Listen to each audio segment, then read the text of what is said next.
Glória a Deus. Irmão, que bom ter você aqui hoje à noite. Fala para o seu irmão, tu é bem-vindo, irmão. Atos capítulo 3, verso 1. Atos capítulo 3, verso 1. Certo dia, fala comigo, certo dia, na fonte da vida, Deus me surpreendeu. Quem crê que esse dia está chegando? Todo dia é bom, mas tem dia que é especial, é verdade ou não é? Fala comigo, todo dia, na presença de Deus, na congregação, é muito bom. Mas tem dias que são extraordinários. Então, certo dia, Pedro e João estavam subindo ao templo na hora da oração, às 3 horas da tarde. Então era a hora que a sinagoga estava aberta, o templo estava aberto para oração. Todo mês nós temos feito a torre de oração aqui no templo, 12 horas, das 9 da manhã às 9 da noite. 12 cultos, 12 louvores, momentos de muita oração. E também ali a sinagoga estava na hora da oração. Pedro e João não deixavam de estar no templo. Interessante, né? Jesus não deixava de estar no templo. O apóstolo Paulo, ele sempre procurava uma sinagoga para começar a pregar. Se ele fosse expulso da sinagoga, eles alugavam um espaço e abria a igreja para os gentios. Então, certo dia, Pedro e João estavam subindo ao templo à hora da oração. 3 horas da tarde. Estava sendo levado para a porta do templo chamada Formosa, um aleijado de nascença. Coisa difícil, triste, né? Que ali era colocado todos os dias para pedir esmolas aos que entravam no templo. Vendo que Pedro e João iam entrar no pátio do templo, pediu-lhes esmola. Pedro e João olharam bem para ele, então Pedro disse, olhe para nós. O homem olhou para eles com atenção, esperando receber deles alguma coisa. Então disse Pedro, não tenho prata nem ouro, mas o que eu tenho, isto lhe dou. Em nome de Jesus Cristo Nazareno, ande. Irmãos, que história maravilhosa. Olha o verso 7.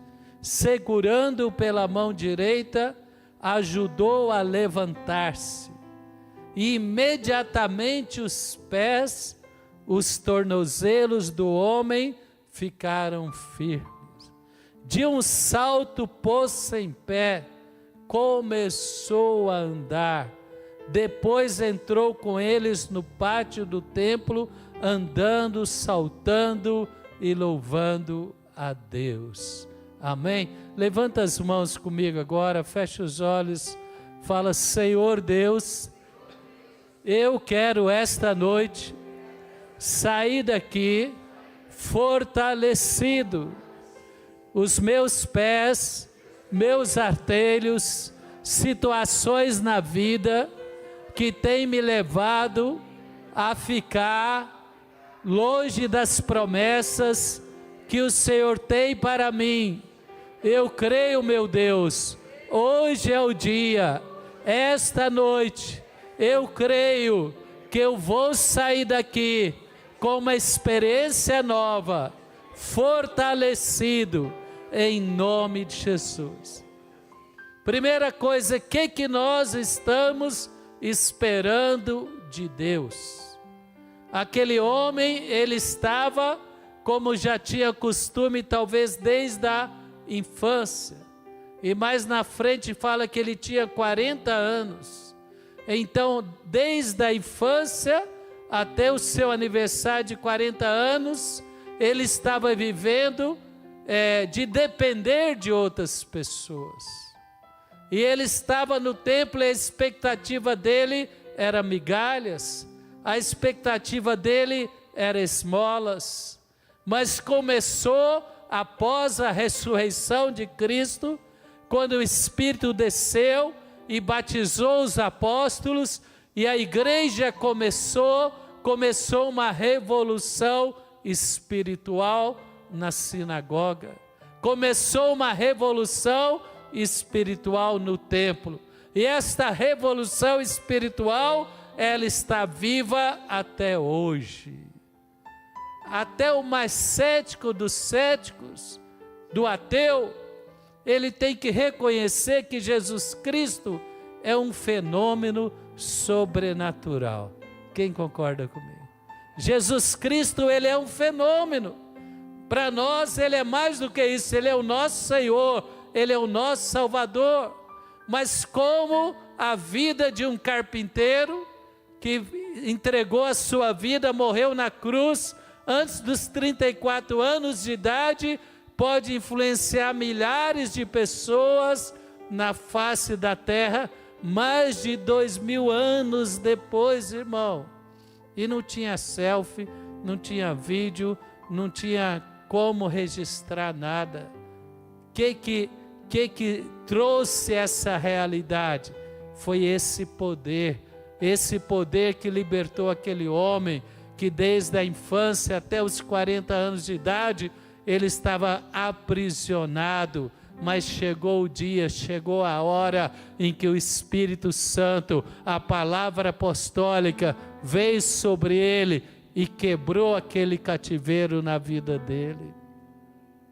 E eu creio em nome de Jesus, todo o cativeiro que nós recebemos, desde o nascimento, limitações emocionais, limitações, amarras na vida profissional ou em qualquer área da nossa vida, medo, timidez, inibição, todas essas amarras estão sendo quebradas na igreja, quando o Espírito vem, quando a palavra vem e ela traz a libertação e nós saltamos e começamos a celebrar a vitória em Deus, o poder do Espírito de Deus, que está hoje aqui na fonte da vida. Irmãos, 30 anos, a fonte da vida, tantas provas, tantas tribulações, tantos momentos difíceis passamos, mas continua se fortalecendo ano após ano. Quem pode aplaudir o Senhor por isso? A fonte da vida, ela não é uma igreja iniciante, ela não é a igreja da moda, ela é uma igreja consolidada, estruturada, que sabe para onde vai, debaixo da direção da palavra de Deus. O apóstolo, desde 1994, quando ele iniciou a fonte da vida, junto com líderes de pastores que submeteram a orientação e a visão que Deus deu para o apóstolo, ele falou: eu sei para onde Deus tem me levado.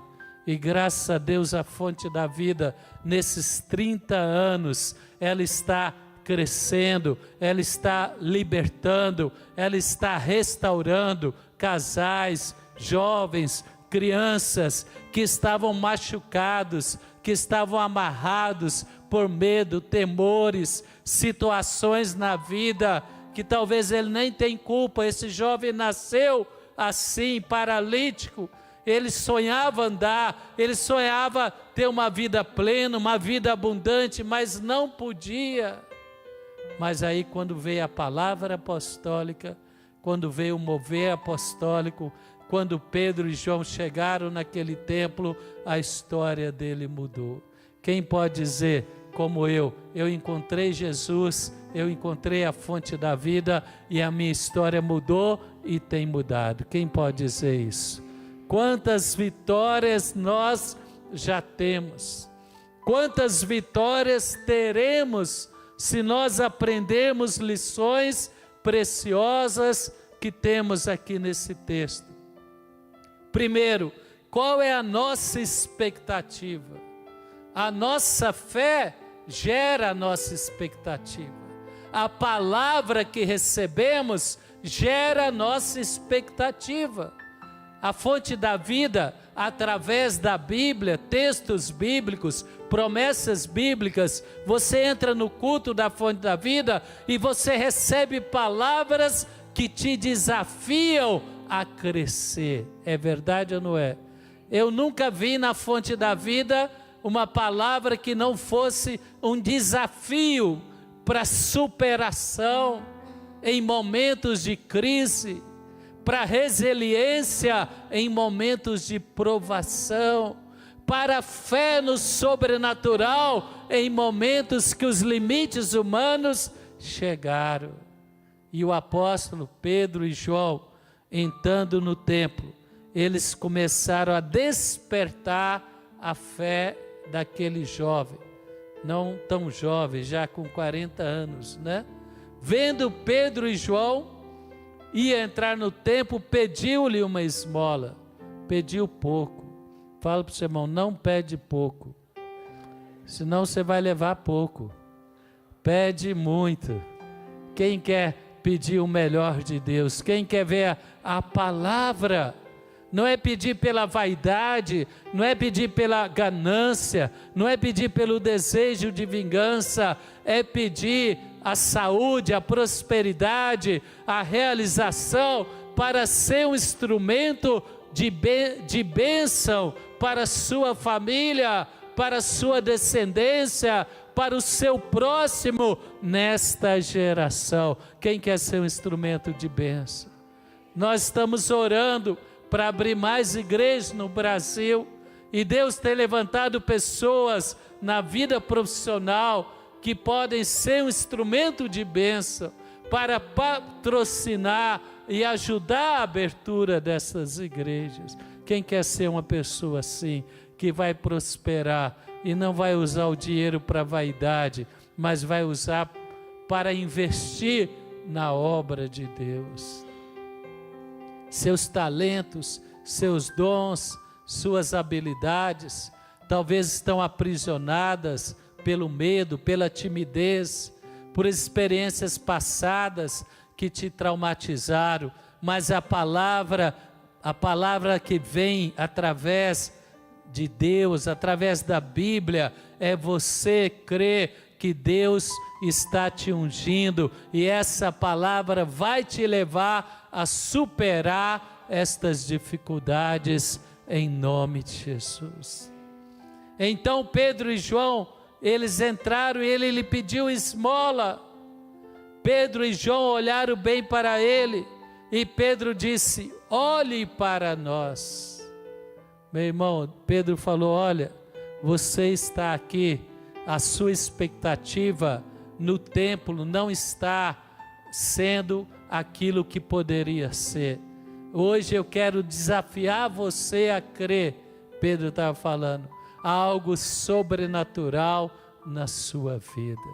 Quem quer sair daqui crendo que o segundo semestre você vai ter experiências na vida profissional, familiar, que vão romper limites que o diabo está pondo na sua vida? Quem vai sair daqui crendo? O sobrenatural, eu vou crer no sobrenatural. Minha emoção fala, daqui você não passa. A minha razão fala, daqui você não passa.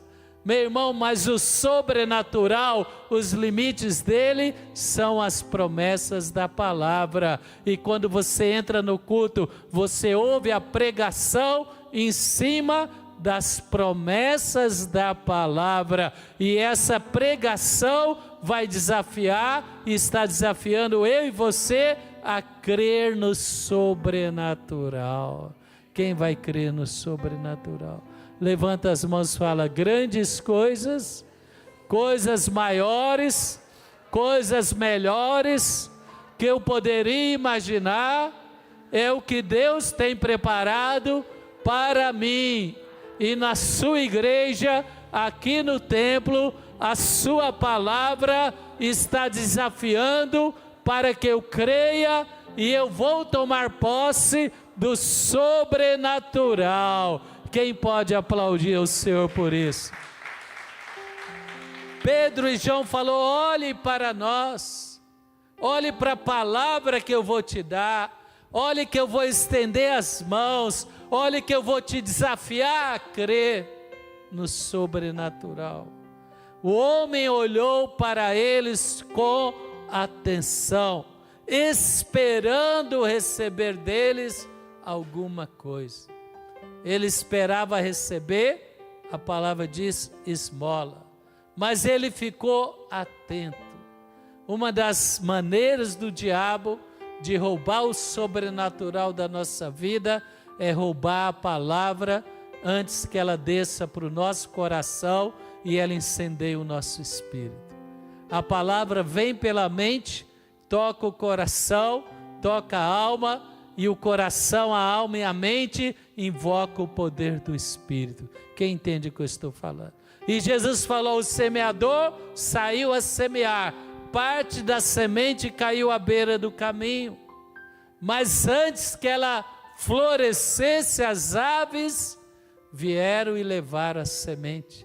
São demônios, meu irmão. O diabo quer te distrair, o diabo quer gerar circunstâncias que vão te abater, que vão te entristecer, e você perder a atenção na palavra que você está recebendo aqui na fonte da vida.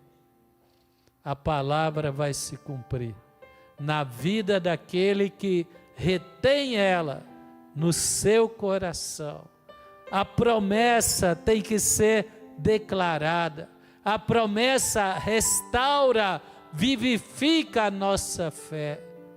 Lá no Salmo 119 fala: quando eu estou abatido, quando eu estou triste, vem a tua palavra e vivifica a minha fé. Quem quer a palavra renovando a sua fé? Quantas vezes nós ficamos frustrados, abatidos? Esse homem esperou 40 anos, mas Deus o surpreendeu. Sabe por quê? Porque ele estava no templo. Quem quer permanecer no templo? Quem quer permanecer? Meu irmão, são apenas 52 domingos, 365 dias. Eu não sei como alguém consegue viver sem vir no culto. É verdade ou não é? É difícil. Depois que você habitua a estar no culto, você não consegue mais. Mesmo que você viaja, você procura ver se tem a fonte da vida. É ou não é? Nossa irmã que está morando em Manaus, ela ficou aqui esses 4 domingos, vai voltar para Manaus sexta, e ora para a gente abrir a fonte em Manaus. Quem quer orar por ele? Ore por esse propósito. Falou: bispo, eu me alimento através do culto online, e eu amo a fonte. Eu não quero outra igreja, eu quero a minha igreja. Interessante nesse coração, porque foi batizada, gerou, cresceu e prosperou debaixo da palavra apostólica desafiadora da fonte. Cuidado, irmão. Às vezes a pessoa, ela esforça tanto para pôr o filho na melhor escola. Quem entende o que eu estou falando? Sai de um canto para o outro, investe, porque pensa: eu estou pensando no futuro. E a vida espiritual? Fala para o seu irmão: e a vida espiritual? Não é tudo igual. Quem entende o que eu estou falando? Não é tudo igual. Deus te plantou aqui e Ele vai te fazer florescer aqui. Quem está frutificando e florescendo na fonte da vida? Então ele falou: olhe para mim, olhe para nós. O homem olhou para ele. A irmã falou, desculpa, eu não terminei: bispo, é muito difícil ficar ausente do culto presencial. Fala para o teu irmão: aproveita, irmão. Quem quer aproveitar? Quem não vai faltar um domingo? Quem vai trazer outras pessoas para o templo? Aí, ó, aumentamos as cadeiras, né? Traz seus familiares, traz seus amigos para o templo do Senhor. Eles vão te agradecer futuramente. Esse homem aqui, ele tem algo interessante. Ele escolheu estar no templo. Ele pedia para os pais deixar ele no templo. Ele não tinha ainda fé, ele não tinha ainda o desafio apostólico, mas uma coisa ele tinha a determinação de estar no templo. Zacarias serviu a Deus durante anos como sacerdote, no seu turno no templo, até que o dia que o arcanjo Gabriel veio e falou: Zacarias, tua oração foi ouvida.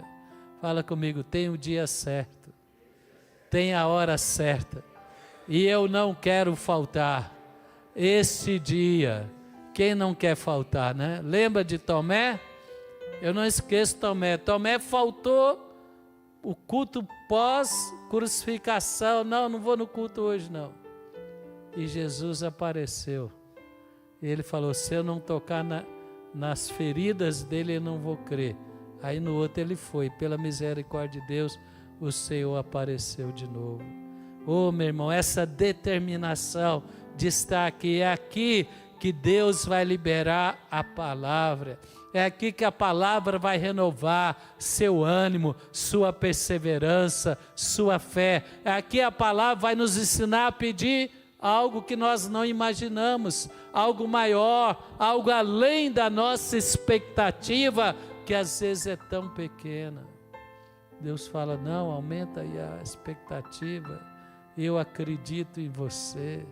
Deus está falando: eu acredito em você, eu vou te dar muito além daquilo que você poderia pensar ou imaginar. Disse Pedro: não tenho prata nem ouro, mas o que eu tenho eu lhe dou. Em nome de Jesus Cristo Nazareno, ande. Às vezes nós achamos que a prata e o ouro é a solução. E é claro, é bom ter recurso, estrutura, mas a fé, ela é mais valiosa. Jesus falou: nem só de pão o homem viverá, mas de toda a palavra que procede da boca de Deus.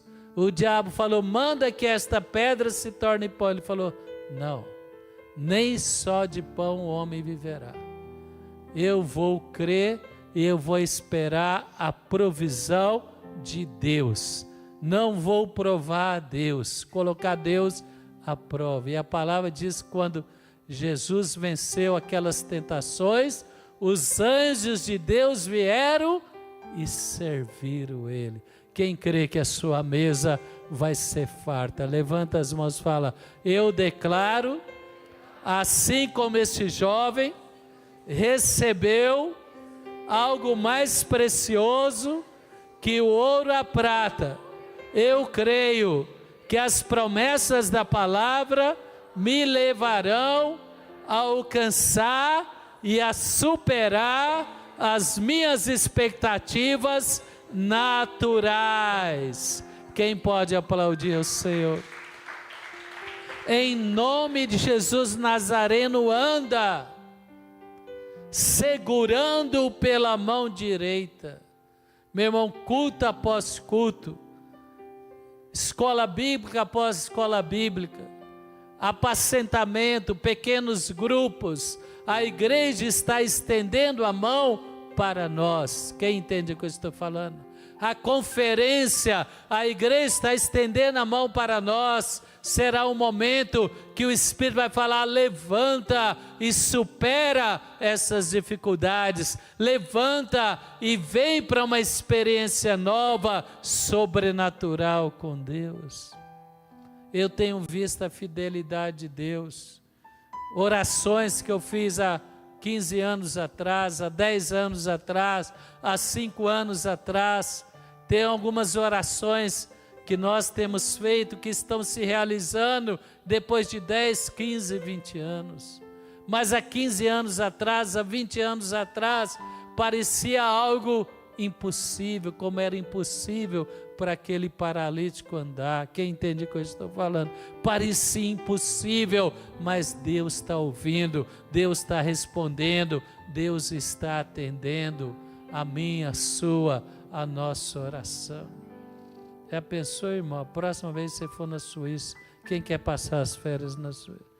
Então você vai lá na fonte da vida, lá em Zurique. Você fala comigo que eu peço para o bispo Augusto pôr você para pregar lá, se você for sacerdote da fonte.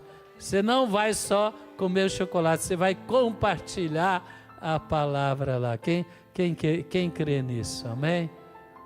Aleluia. Deus é fiel, Deus é maravilhoso. Pedro disse: não tenho prata nem ouro, mas o que eu tenho eu te dou. O que Deus nos dá é cura emocional. O que Deus nos dá é libertação espiritual.